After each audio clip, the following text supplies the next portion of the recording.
और तुम उन लोगों को खूब जानते हो जो तुम में से हफ्ते के दिन मछली का शिकार करने में हद से तजावुज कर गए थे, तो हमने उनसे कहा कि जलील ख्वार बंदर हो जाओ, और इस किस्से को उस वक्त के लोगों के लिए और जो उनके बाद आने वाले थे इबरत और परहेजगारों के लिए नसीहत बना दिया। और जब मूसा ने अपनी कौम के लोगों से कहा कि अल्लाह तुमको हुक्म देता है कि एक बैल ज़बह करो, वो बोले, क्या तुम हमसे हंसी करते हो?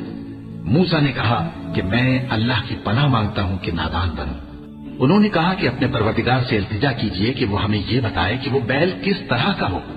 मूसा ने कहा, परवरदिगार फरमाता है कि वो बैल न तो बूढ़ा हो और न बछड़ा, बल्कि उनके दरमियान यानी जवान हो।